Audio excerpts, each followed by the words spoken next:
Ayan, good morning, Luzon, Visayas, Mindanao at sa buong mundo. Good morning na po, Sister Julie. Ayan, Ate Sheikh, good morning.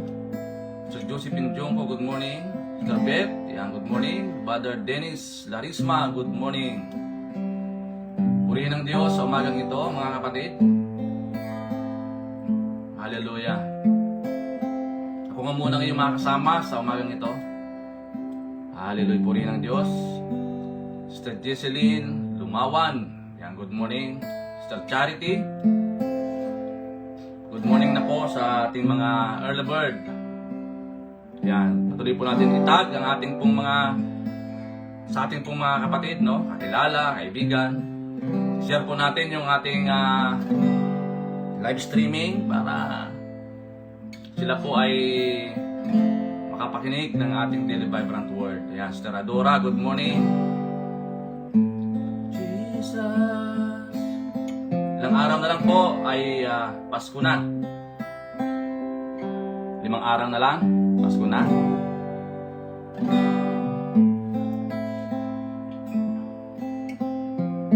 So bago tayo mag-umpisa, tayo po ay umawit, no, sa ating pong Panginoon. Handugan natin siya ng papuri, pagsamba. Yes, Lord God. Jesus, Lord God.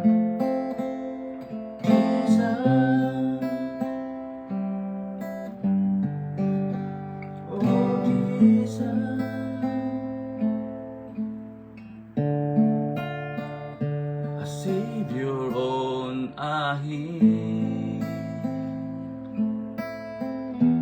dying for my shame. Could this be true? Defies the world I see. If this is all my heart was longing for, to know my Lord, to know you, Lord. You deserve, you deserve, you deserve all the praise. You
Jesus, you are the King of Kings.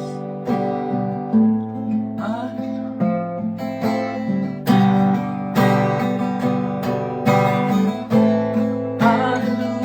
to the forever.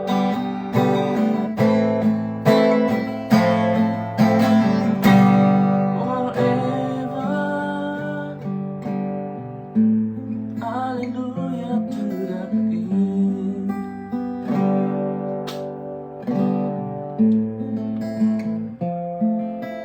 Yes, Lord God.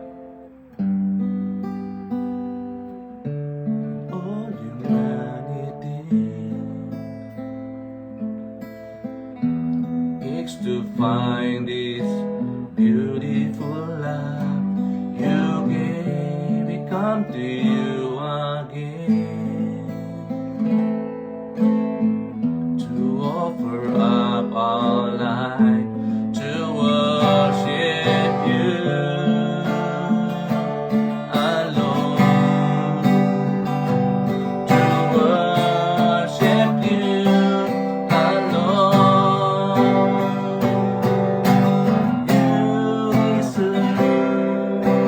You deserve all the praise.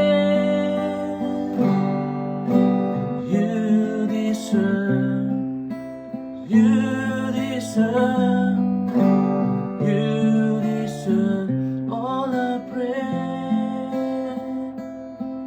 Yes, oh Lord, you deserve all the praises, all the honor, Lord God. Thanksgiving, adoration, you deserve, Lord God. Because you are a King. You are Jesus, King of Kings and Lord of Lords. Thank you, God, for dying on the cross for me to save, Lord God. Hallelujah. Oh, Jesus. Salamat, pa, Panginoon. Tunay nga, O Lord, sa umagang ito, patuloy ko po nilalapit sa iyo yung gawain, Panginoon, ng Daily Vibrant Word. Ikaw po maghari, manguna. Samahan niyo po kami, Panginoon, sa aming pong pag-aaral ng salita. Ikaw po maghari. Hallelujah.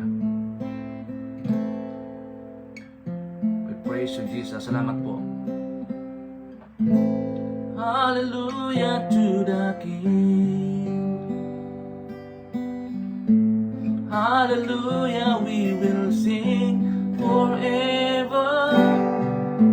Hallelujah to the King. Yes, Lord. Hallelujah, we will sing forever. Yes, Lord, forever we will sing. We will dance. Forever we will shout, hallelujah, that you are King. King Jesus, purihin ka, dakilain sa pangalan ni Jesus. Amen and amen. Yan, purihin ng Diyos. Hallelujah. Napakasarap po magpuri sa ating Panginoon. Ayan, good morning na po sa lahat. Ayan, Sister Alicia, good morning na po sa bawat isa na naka-online na. Okay? So ngayon po ay araw ng Friday, no? December 20. 5 araw na lang po ay Pasko na. Although dapat araw-araw Pasko eh. Kasi ang Pasko po ay ibig sabihin niyan is pag-ibig, no? Pag-ibig, yun. So ngayong umaga po ating pong topic is about 3 things about Christ. 3 mahalagang katotohanan patungkol po kay Kristo. Nanda natin si Kristo po ang rason bakit po tayo nagdidiwang ng Pasko o Pasko. Sa po talaga ang pinaka-highlight dito. Hindi yung mga magagarbong dekorasyon, no? O kaya yung mga handa natin, mga hamon na mamahalin, hindi po doon nakatuon. Hindi. Nakatuon po ito sa ating pong Panginoong Hesus. 3 bagay, 3 katotohanan, mahalagang katotohanan tungkol po kay Kristo. Sa Philippians chapter 2 verse 6-7, sabi dito, though he was God, he did not think of equality with God as something to cling to. Instead, he gave up his divine privileges. He took the humble position of a slave and was born as a human being when he appeared in human form.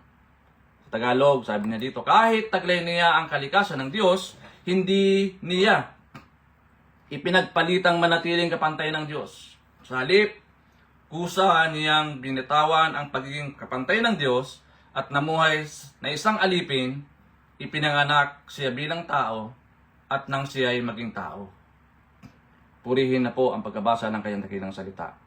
Kaya nga, sabi po dito, Christmas tells me that God really loves you, that loves me. So Jesus had to take a form of human being, born in a manger, so that He can die. He can suffer for you and for me. Wala po tayong ibang narinig o nakita na bilang Diyos, iniwan niya yung kanyang pagka-Diyos, yung karangyaan ng kalangitan, bumaba dito sa lupa para abutin tayo. Wala pong sino man ang nag-claim niyan, kundi ang ating pong Panginoong Hesus.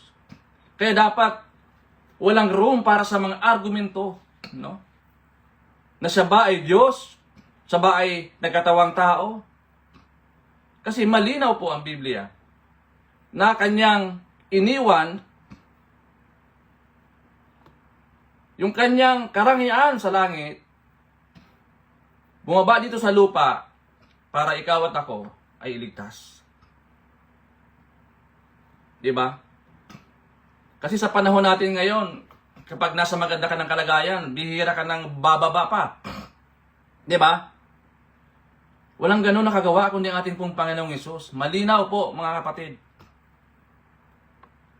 na ang ating pong Panginoon lamang ang siyang na-qualified. Gumawa niyan. No? Para tayo'y maligtas. Kailangan niyang magkatawang tao.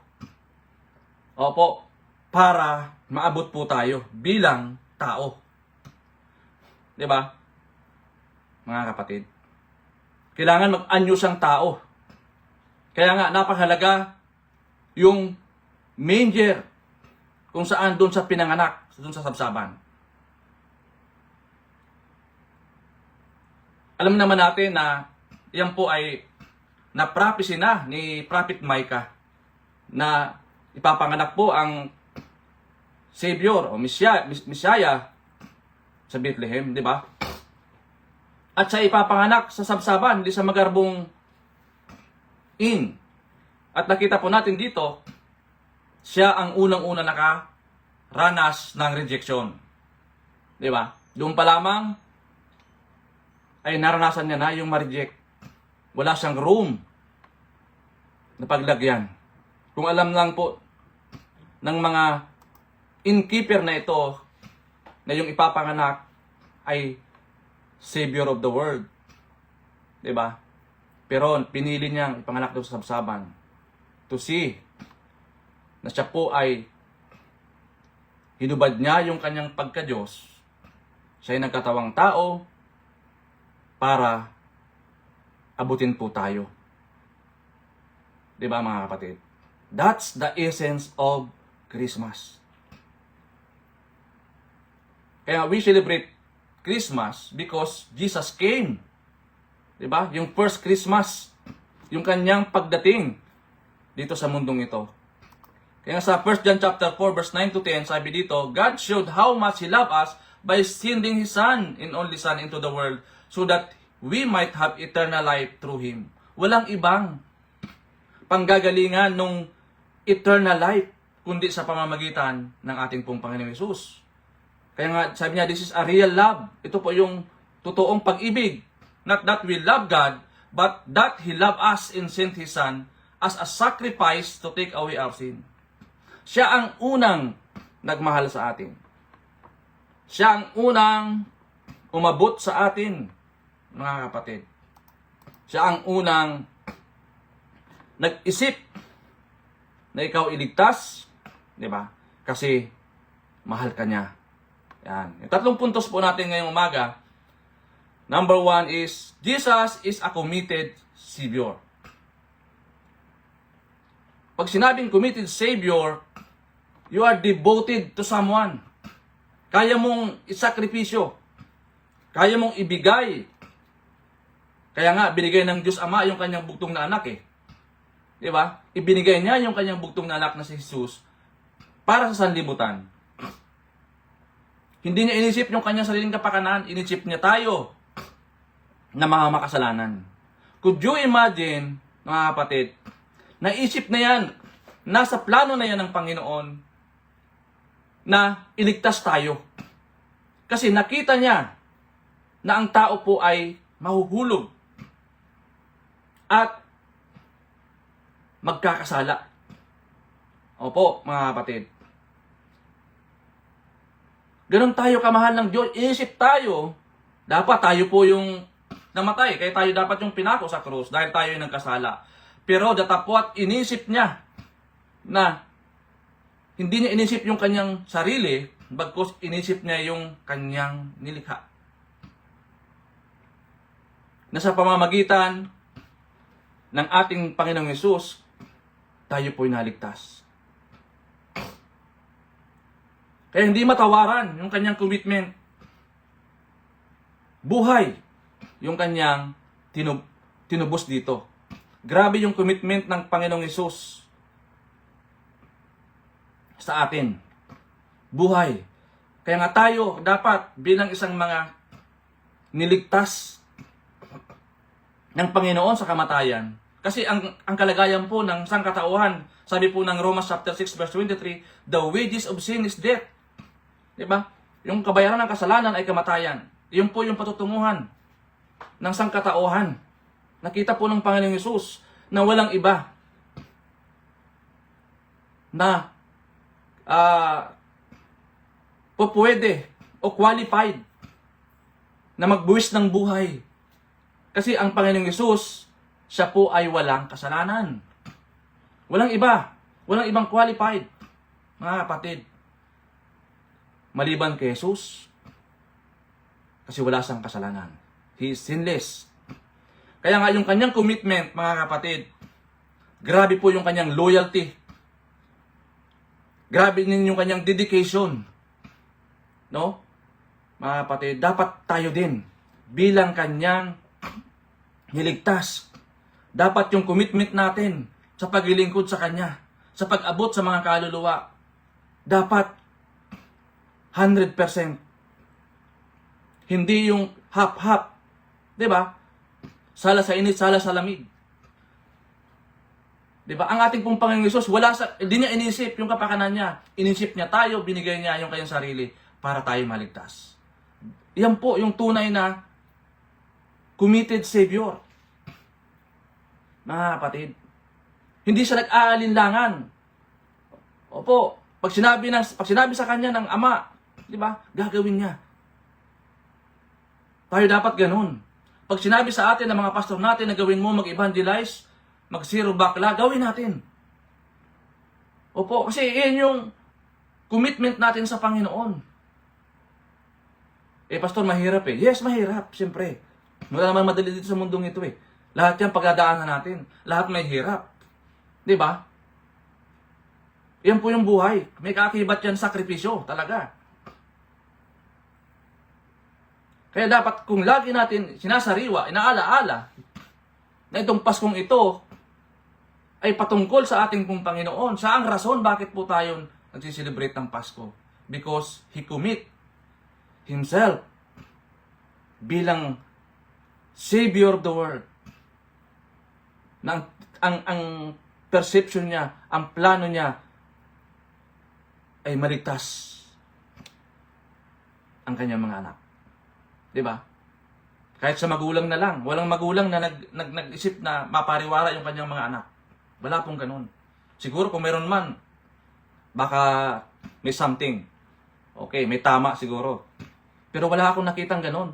Na sarili mong anak, ipapahamak mo. Walang ganun. Jesus is a committed Savior. Number 2, Jesus is a serious lover. Pag sinabing serious lover, mga kapatid, hindi ito yung naglalaro o pinaglalaroan mo yung pag-ibig. Dati, nung hindi pa ako mananampalataya, ganun ako eh. Mapaglaro. Diba? Walang malasakit. Na kahit may masaktan, walang pakialam. Pero ang ating pong Panginoon, seryoso siya. Why? Because yung kanyang kamatayan sa krus ay hindi yung basta-basta. Mga kapatid, ganun po siya kaseryoso bilang ating tagapagligtas. Kaya sa atin sa paglilingkod, dapat seryoso tayo sa paglilingkod. Mga kapatid. Opo, dapat hindi ito halong biro.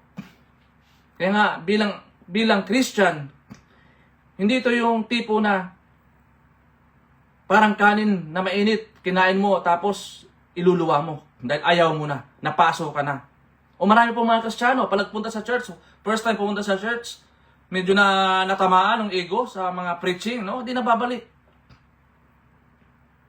Di ba? Pero ang ating pong Panginoon Yesus, kahit sa kamatayan sa krus ng Kalbaryo, naging committed siya. Seryoso siya. Dahil alam niya, sang katauhan ang kanyang ililigtas. Kaya mapalad po tayo mga kapatid eh. Tayo po yung recipient. Di ba? Na hindi madali, doon pa lang sa pagdating ng Panginoong Hesus, sa sabsaban pinanganak, maging yung kanyang kamatayan, hindi madali eh. Di ba? Maging yung kanyang buhay na inilaga dito sa mundo. Maiksi lamang yung buhay niya inilaga dito sa mundo. Hindi naging masaya. Nalipusta. Nireject. Di ba? Pinagtawanan. Minak. Mga kapatid.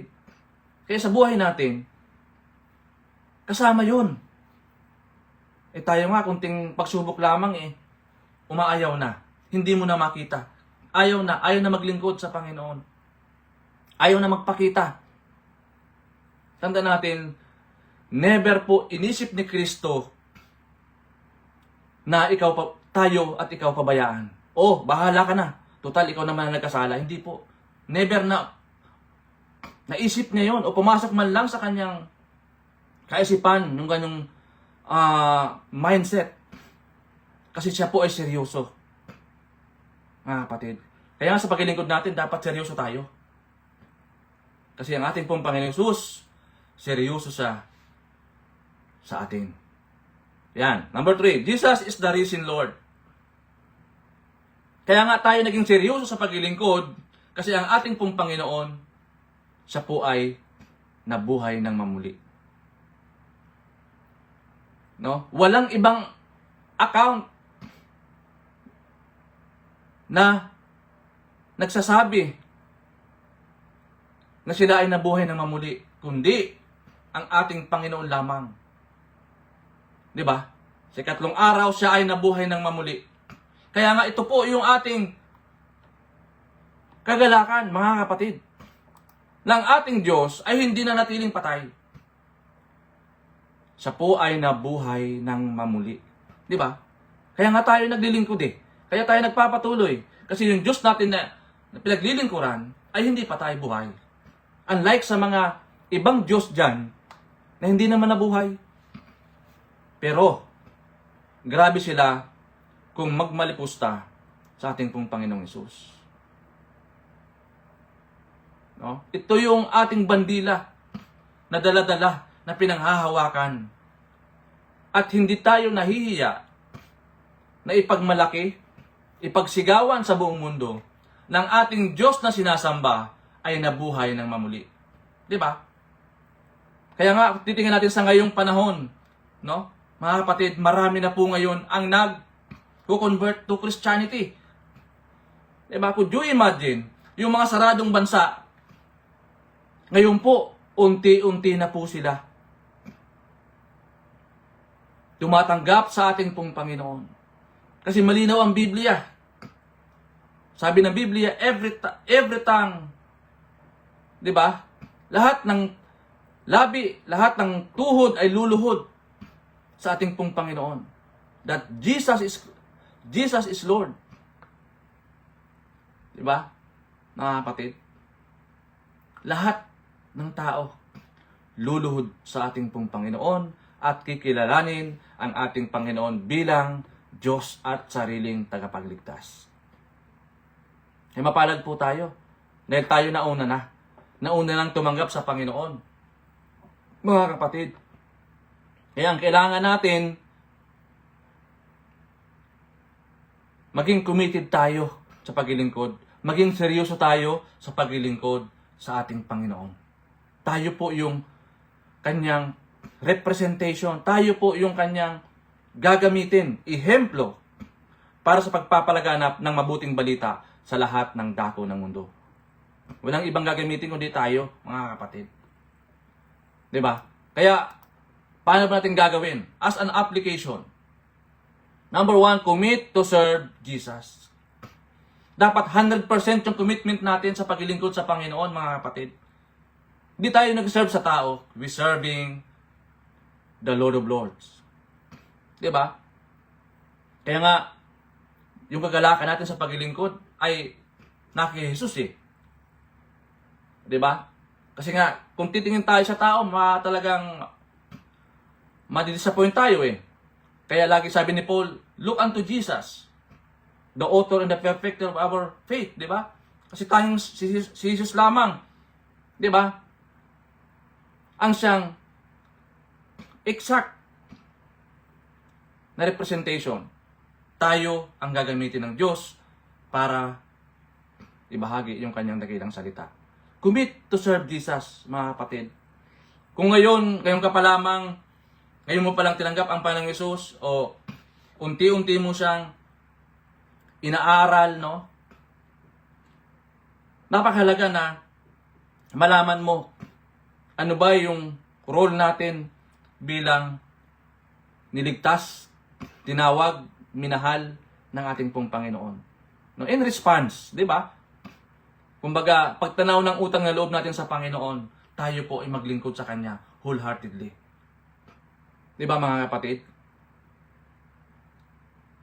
Yung magawa natin, yung pinagawa niya, di ba? Yung maglingkod sa Kanya, at the same time, naglingkod sa ating kapwa. And number 2, love Jesus seriously. Seryosohin po natin yung pag-ibig natin sa ating pong Panginoon. Kasi siya, seryoso siya sa atin. Kung paano niya tayo niligtas, kung paano niya tiniis yung hirap ng mapako doon sa krus. Dahil inisip niya na mahal niya tayo. Even yung kanyang mga huling sandali, inisip pa rin niya tayo. Lord, forgive them. Diba? Yung pa rin, yung inisip niya. Tayo pa rin.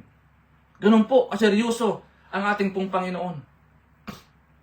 Mga kapatid. And number 3, resolve to live a new life in Christ. Kaya nga, sabi ni Paul, di ba?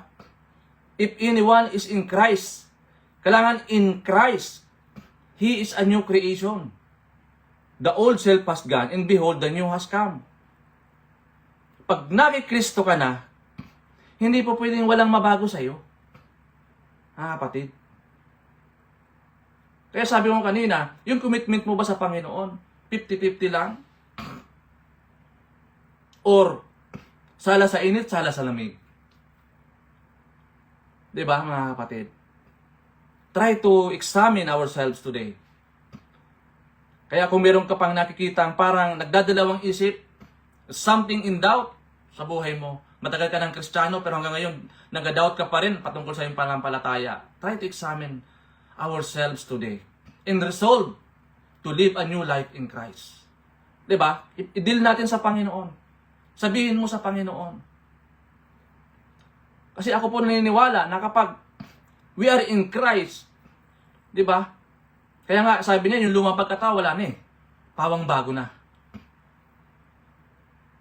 Di ba? Yes, process yan.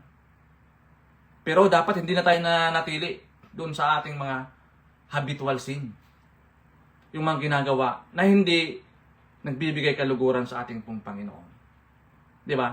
Dapat ang titingnan natin ngayon, ang ginagawa natin ngayon, ano ba yung nagpapangiti o nagpapasaya sa ating Panginoon sa larangan ng paglilingkod po natin. Di ba? Kahit sa malit na bagay, di ba dapat mapasaya natin siya? Sabi nga ni Paul whatever you eat or drink, gawin mo ito sa kaluwalhatian ng Panginoon. Nakatuwa na nakita mo, di ba? Ang mga lingkod ng Diyos ay sama-sama. They are united. They are united in pursuing, di ba? Yung Great Commission.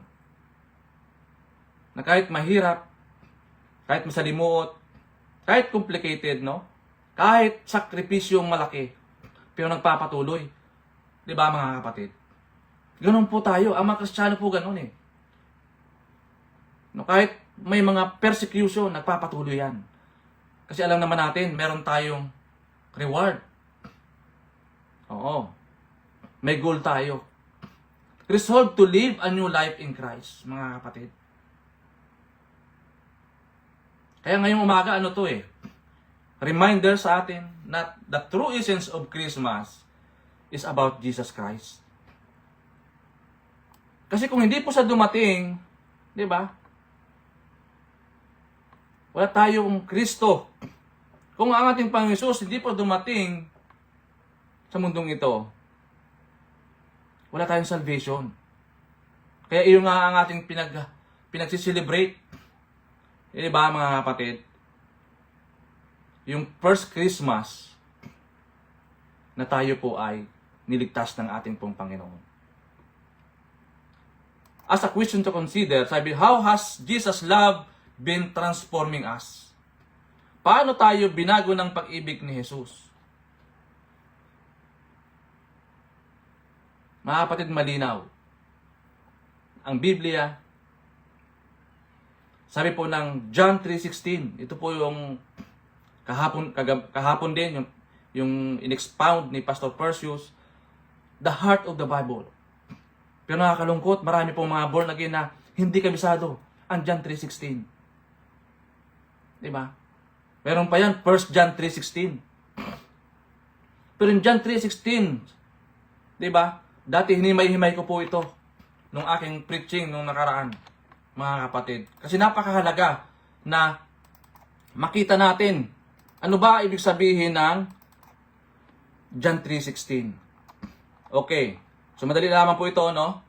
Sabi po niya dito, John 3:16, for God, the greatest lover, so loved the greatest decree, the word, the greatest company, that He gave the greatest act, His one and only Son, the greatest gift. That whoever, the greatest opportunity, believes, the greatest simplicity, in Him, the greatest attraction, shall not perish, the greatest promise, but the greatest certainty, have eternal life, the greatest possession. Yun po yun, mga kapatid. Yun po yung ibig sabihin ng John 3:16. The heart of the Bible. The heartbeat of Jesus. Diba? Hallelujah. So yun po, marami pong salamat sa ating 21 viewers. Ate Terry, good morning po. Father Nilito, good morning. Yan. Salamat po sa inyong walang humpay na pagsubaybay sa ating pong Daily Vibrant Word. Pagising ng umaga, yan, marami pong salamat at ang aking pong kahilingan, patuloy po natin itong i-share sa ating mga kakilala. Diba? Katrabaho, kaibigan, i-share natin itong link na ito para naman sila ay makapakinig. Kahit sa replay, mapapanood po nila. Napakahalaga mga kapatid na meron tayong gagawin. Diba? Kamanggagawa tayo ng ating pong Panginoon. Yan po, purihin po ang Panginoon. Salamat po sa bawat isa. Hallelujah. Panginoong Diyos, salamat po at sa oras po nito, Sino man po ngayon nakakaranas ng karamdaman, kasakitan, o may mga depression, Lord God. Andalayan po namin, O God, sa oras na ito, hipuin niyo po sila, O Lord, at ipadaloy ang kagalingan na nagmumula sa iyo. Lord, you said in your word that by stripe we are healed in Jesus' name. Thank you, Lord God. Even, Lord, sa may mga nakakaranas ngayon ng mga depression, anxieties, give them peace, Lord. Nagmumula sa iyo, the peace that transcends all understanding, that will guard our heart and mind in Christ Jesus. Salamat po ngayong umaga. Thank you, Lord God, sa pagsama mo sa amin, Panginoon. Ganun din, Lord, sa amin po mga kapatid na nagdiwan ng kaarawan. Lord God, tunay nga kami nakikigalak sa kanilang mga kaarawan, maging sa kanilang mga anibersaryo. Kami po nakikigalak sa kanilang mga celebration sa araw na ito. Purihin po ang Diyos sa umagang ito, maging sa maghapon. Andalayan ko po maging fruitful and victorious, mabunga ang aming mga gagawin at samahan po kami ng Panginoong Hesus. Salamat po, pinupuri ka namin, pinasalamatan. Sa iyo lamang, Lord, lahat ng papuri. Pagluwalhati sa Panginoon Hesus. Amen and amen. Yan po, God bless po sa bawat isa. At 5 araw na po ay 5 araw na lang po, Merry Christmas na. Yan. Patuloy po tayo magmahalan, magbigayan, at magpatawaran. Yan po ang diwa ng Pasko. God bless. Bye-bye.